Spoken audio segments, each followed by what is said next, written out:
Good morning 11th class students. तो बेटा आज मैं कॉन्टैक्ट फोर्सेस पे डिस्कस कर रहा हूँ। मान के चलिए कि हमारे पास ये दो तीन ऑब्जेक्ट हैं ऐसे। ये एक M1, उसके कॉन्टैक्ट में दूसरा ऑब्जेक्ट M2 और उसके कॉन्टैक्ट में ये तीसरा ऑब्जेक्ट M3। और किसी एक साइड से कोई फोर्स लग रही है, तो कभी भी इस तरीके से निकालना हो तो हमें न्यूटन का लॉ ही लगाना। कहता है टोटल मास इनटू एक्सेलरेशन। तो इसमें टोटल मास में सभी के मास को आप सम कर दें मल्टीप्लाई बाई ए। तो अगर ए निकालेंगे तो F divide by M1 plus M2 plus M3, ऐसे हम ए निकाल सकते हैं। ठीक है। अगर मैं आपको ये बोलूँ, सिर्फ इतना बोलूँ कि बताइए कितनी फोर्स M2 पर लग रही होगी, तो force acting on mass M2, उस केस में उस फोर्स को आप F2 बोल दीजिए। और M2 से पहले वाला मास इसको आपने नहीं लेना, लेकिन उसके बाद वाला मास लेना।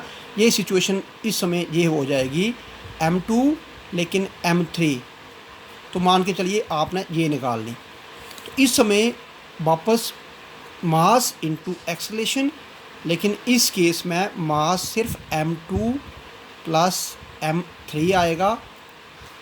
और जब A निकालेंगे इस केस में, तो फिर वापस आप इसी तरीके से आप इसी फार्मूले से वो चीज़ निकाल सकते हैं, राइट। तो मान के चलें कि हमारे पास दो मास इस तरीके से कनेक्टेड हैं किसी स्प्रिंग से या किसी रोप से। ये एक हमारे पास M1, now it is interconnected with M2 with rope, and from this side force F is applied, है ना। मैं इस तो ये जो रोप है ना, इसमें एक टेंशन की फोर्स आ जाएगी। तो मान के चलें कि अगर वो हमें निकालनी हो, तो पहले तो ये आ जाएगा कि टोटल फोर्स आपको निकालनी होगी। तो टोटल मास इनटू एक्सेलरेशन। अगर एक्सेलरेशन निकालना होगा, total force divide by total mass. ठीक है। अगर मुझे टी निकालना होगा, है ना, तो एक मैं क्या करता हूँ, टी जो है सिर्फ M2 मास को लेके भी निकाल सकता हूँ, M1 को लेके भी निकाल सकता हूँ। तो मैं दोनों को लेके निकालता हूँ। पहले देखिए, सिर्फ मैंने M1 लिया, इस तरफ लग रहा है T और इस तरफ लग रहा है F, है ना। और बाकी इस पे एक इसका वेट रहेगा और एक इस पे इरेक्शन फोर्स रहेगी। तो इसको बोलते हैं फ्री बॉडी डायग्राम, है ना। अगर मैं सिर्फ ये लेता हूँ, तो ये M2 और सिर्फ इस तरफ एक फोर्स लग रही है जिसे आपने T बोलना है ना। इस पे भी दो फोर्स और आपने, एक इसका वेट, एक उसकी डायरेक्शन, ये कैंसिल हो जाएंगे, इसका अफेक्ट ये अपना लेना ही नहीं। तो मान के चलो कि अब मैं इसकी बात कर रहा हूँ, इन दोनों को छोड़ दीजिए, इनका कैंसिल हो गया, बैलेंस कर दिए एक दूसरे को। तो इस तरफ हमारे पास फोर्स लग रही है F। अगर ये बॉडी इधर मूव करेगी विद एक्सेलरेशन A, इसका मतलब हो गया F जो है वो T से बड़ा है ना। T जो है इधर लग रहा है, F इधर है, F जो है T से बड़ा है। तो नेट फोर्स कितनी आ गई इस बॉडी पर, तो नेट फोर्स F नहीं है, क्योंकि इसके अपोज भी एक फोर्स लग रही है। तो मान के चलिए नेट फोर्स F डैश किसके बराबर आ जाएगी, वो आएगी F minus T. F dash निकलेगा, इसका मास कितना है और इसकी एक्सेलरेशन कितनी है ना, equal to F minus T. तो जब मुझे क्या करना होगा, T निकालना होगा, तो F माइनस ये ऐसे निकलेगा, है ना। अगर इस केस में अगर मैं बात करूं, तो इस केस में इस तरफ फोर्स ही कोई नहीं है, तो तब आपने T सीधा लिख लेना, कितना, इसका मास M2 है और इसकी एक्सेलरेशन A है। तो सीधा आप ऐसे निकाल सकते हैं, है ना। आप इसके वैल्यू अगर पुट करके देख लीजिए, मास की वैल्यू ले लीजिए, M1 की ले लीजिए, M2 की ले लीजिए, फोर्स की ले लीजिए, फिर T निकालें। चाहे इस फार्मूले से निकालें चाहे इस फार्मूले से निकालें, वैल्यू में चेंज नहीं आएगा, वैल्यू सेम रहेगी, है ना। तो मान के चलो कि मैं एक क्वेश्चन लेके भी चलता हूँ। मान के चलें कि ये हमारे पास 10 ग्राम मास और ये हमारे पास 5 केजी में ले लेते हैं, 10 किलोग्राम और जो हमारे पास 5 किलोग्राम, और इस तरफ अगर फोर्स लग रही है हमारे पास 30 न्यूटन, तो हमें ये टेंशन निकालनी है। ठीक है, तो सबसे पहले आपने एक्सेलेरेशन निकालनी। एक्सेलेरेशन क्या है? टोटल फोर्स कितनी और टोटल मास कितना। टोटल फोर्स 30 न्यूटन और टोटल मास 10 और 5 15 kg। इसका मतलब हो गया 2 मीटर पर सेकंड स्क्वायर एक्सेलेरेशन आ गई है ना। तो इस एक्सेलेरेशन के साथ ये इधर मूव करेगा। अब मैं क्या करता हूँ, सिर्फ इसे लेता हूँ और टी निकालता हूँ, सिर्फ पहले वाले मास को लेता हूँ।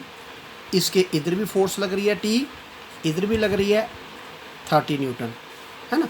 तो देखो मुझे कैसे निकालना इसको लेके, तो इस पे नेट फोर्स एफ डैश क्या आएगा, वो 30 माइनस टी, जैसे मैंने ये लिया है ना, F dash F minus T, F की जगह पे 30। अब एफ डैश क्या आ जाएगा, वो आ जाएगा 10 इंटू ए जहाँ पे आपने निकाला हुआ T 2 equal to 30 minus T, तो ये टी आ जाएगा इस तरफ और 10 इंटू 2 20 आ जाएगा इस तरफ, तो ये हमारे पास 10 न्यूटन रहेगा है ना। अब मान के चलो मैं सिर्फ इस मास को लेके चल रहा हूँ, 5 kg मास, इसकी फ्री बॉडी डायग्राम बनाएंगे तो इस पर तो एक ही फोर्स लग रही है इधर। It means T equal to इसका मास है ना इंटू ए, इसका मास तो 5 है। अब इसकी एक्सेलेरेशन ए है, इसकी एक्सेलेरेशन ए है, पूरे सिस्टम की एक्सेलेरेशन ए है, तो इसकी एक्सेलेरेशन भी ए जो कि 5, तो 5 इंटू 2 आपने देखा जहाँ पर भी 10 न्यूटन निकला। तो आप इस चीज़ को नहीं देखना है कि जब ये टी निकालना है तो चाहे आप इस मास को लेके चलें चाहे इसे लेके चलें, लेकिन आपने देखा कि अगर इसे लेके चलेंगे 2 फोर्सेस आ रही है, थोड़ा सा लंबा हो जाएगा, इसे लेके चलेंगे एक ही फोर्स आ रही है, सीधी मास इंटू एक्सेलेरेशन करेंगे तो छोटा हो जाएगा। तो अब इस तरीके के क्वेश्चन निकाल सकते हैं। मैं एक आधा क्वेश्चन और ले रहा हूँ इस तरीके का। तो मानकर चलिए कि मैं एक क्वेश्चन ये लिया कि ये एक फ्रिक्शन लेस ग्राउंड है, अदरवाइज़ फ्रिक्शन लेस नहीं होगा तो फ्रिक्शन की फोर्स भी हमें निकालना पड़ेगी। तो ये एक फ्रिक्शन लेस ग्राउंड है ना, ये M1 और इसके साथ ही एक और मास कनेक्टेड है M2, और इस तरफ एक फोर्स लग रही है 600 न्यूटन है ना। तो जहाँ पे मैं लट करता हूँ कि M1 जो है वो 10 kg है, M2 जो है वो 20 kg है, राइट। और इन दोनों के बीच में जो फोर्स ऑफ टेंशन है वो T है। तो आपको क्या बोला गया कि फाइंड एक्सेलेरेशन भी निकाल ली और टेंशन भी निकाल ली। आप इसी तरीके से ट्राई करिए, तो एक्सेलेरेशन आपकी निकल जानी चाहिए 20 मीटर पर सेकंड स्क्वायर और टेंशन आपकी निकलनी चाहिए 200 न्यूटन। आप इसे ट्राई करना, ठीक है। फिर चाहे ये फोर्स इधर लग के देख लेना, फिर बिल्कुल ऐसे रिजल्ट आपको मिलेगा। तो एक मैं क्वेश्चन और लेके चलता हूँ। मान के चले कि हमारे पास इसी तरीके से फ्रिक्शन लेस ग्राउंड है और ये एक मास m which is interconnected with another body having mass 3m which is interconnected with another body having mass 5m, right. इनके बीच की टेंशन को मैं T2 बोलता हूँ और इनके बीच की टेंशन को मैं T1 बोलता हूँ, राइट। और मान के चलो कि इस साइड मैं एक फोर्स अप्लाई कर रहा हूँ F, और हमें नहीं पता कि वो कितनी है, लेकिन हमें सिर्फ गिवन क्या है इसमें कि ये वाली T1 हमें पता है, T1 हमारे पास 16 न्यूटन है, ठीक है। तो आपको क्या निकालना, आपको पहला केस निकालना एक्सेलरेशन। बाकी एक चीज़ याद रखें, जो एक्सेलरेशन पूरे सिस्टम की होगी वही एक्सेलरेशन इसकी होगी, वही एक्सेलरेशन इसकी होगी, वही एक्सेलरेशन इस जो गाड़ी की एक्सेलरेशन है वही हर एक पैसेंजर की होगी, ठीक है। तो एक चीज़ आपने ये निकाल ली। दूसरी चीज़ आपने क्या निकालना, ये आपने टेंशन निकालनी। कौन सी टेंशन निकालनी? T1 तो दी गई है, आपको T2 निकालनी। और तीसरी चीज़ आपको निकालनी फोर्स F, ठीक है। इसको भी आप ट्राई कर सकते हैं। तो जब मैंने देखिए जब मुझे ये चीज़ दी गई है तो सबसे पहले मैं चलिए इसको निकाल के बताता हूँ। सबसे पहले आप ये चीज़ आपको दी गई है तो आप सिस्टम ही इतना सा लीजिए, है ना, ये एक और इसके साथ कनेक्टेड दूसरा, ये 5M, ये 3M और ये T1 जो आपको दिया गया। तो सबसे पहले मैं इसको लेके चलूँगा। इसका मतलब हो गया हमारे पास टोटल फोर्स T1 किसके इक्वल, इन दोनों के मास इनटू एक्सेलरेशन, ये आ गया। तो जब भी मुझे जहाँ पे ये निकालना होगा ए, तो T1 हमारे पास दिया गया है 16 और 5 है और ये आएगा 8M, है ना। तो ये हमारे पास आ जाएगा 2/m मीटर पर सेकेंड स्क्वायर, ये ए आ जाएगा। पहले क्वेश्चन का आंसर हो जाएगा जी। अब सेकेंड हमारे पास क्या है, टेंशन T2 निकालना। तो मैंने बोला T2 ये है। अब T2 के लिए आप चाहे तो 3M ये वाला लें, इसमें भी T2 निकल जाएगा, चाहे ये लें, है ना। तो चलिए मैं पहले ये लेता हूँ चेक करने के लिए क्या रिजल्ट सेम आते हैं। इस तरफ है T2, इस तरफ है T1 जो कि आपको पता है 16 न्यूटन, ठीक है। तो चलिए नेट फोर्स इस पे कितनी आएगी, तो इस केस में T1 बड़ा है T2 से क्योंकि बॉडी इधर मूव कर रही है, तो T1 से T2 को माइनस कर दें। F आपको दिया गया है 16, T1 अभी आपने निकाला 2/m, है ना, माइनस T2 आपको निकालना है। तो आप क्या करिए, T2 equal to 16 minus 2/m, है ना।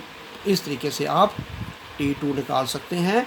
ये हमारे पास आएगा 16m minus 2 divide by m, इतने न्यूटन, राइट। अगर हमें ये चीज़ लेके चलना है सिर्फ 5m,